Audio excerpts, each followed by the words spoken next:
Okay, we are going to take a look at some problems on page 17 today, just to kind of get you started. So what we have here is a setup like a crossword puzzle, except for we're going to fill in answers to these problems. So like a cross number puzzle, if you will, where the clues are little equations. So for number one, we had the square root of x equals 4, and our goal here is to solve for x. So what we would need to do is square both sides, and that's how they got x equals 16 here. So we'll go through a couple more. Number two, we have the square root of x equals 15. Since I have the square root of x all by itself, I want to get rid of that. I can do that by squaring. What I do to one side, I have to do to the other.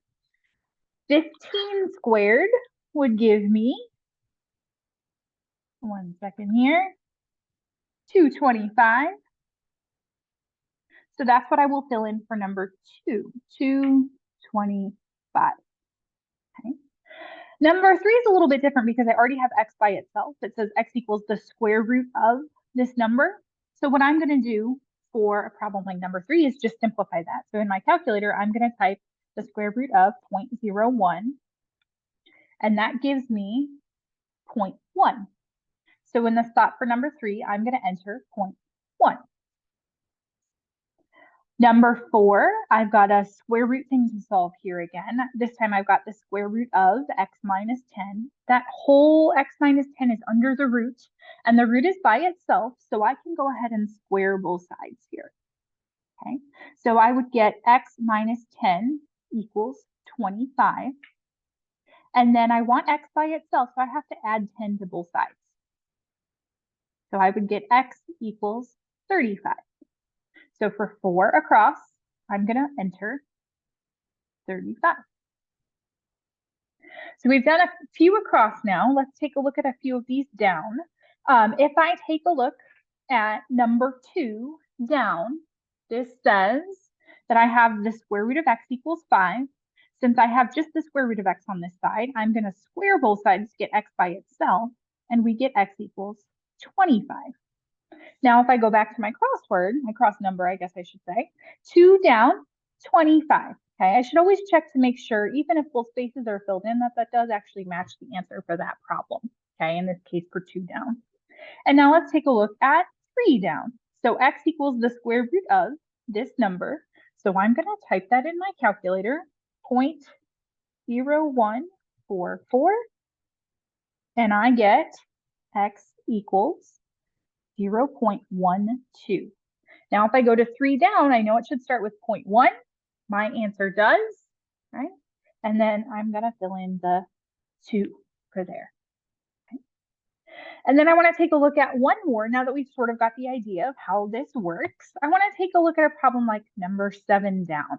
Okay, so you've got a few problems in here that are a little more complicated than just square both sides or square both sides and maybe add 10 like we did for number 4. You see a few problems in here where you've got a number in front of the root, a coefficient, if you will, in front of that root, or you're dividing by something. You're dividing your entire root by some value. Just like when we were solving our quadratic equations in our last unit, in one of our previous units, I should say, just like we were solving our quadratic equations, when we wanted to use square roots, I had to have the squared piece by itself. So maybe I had something like 4x squared equals 16, and we had to divide both sides by 4 in order to get x squared by itself. Or if I had something more complicated, like x minus 5 as my squared thing, I would still have to get the squared thing by itself. So I'd have to divide both sides by 2 in order to get the squared thing by itself so that we could take a square root. Okay?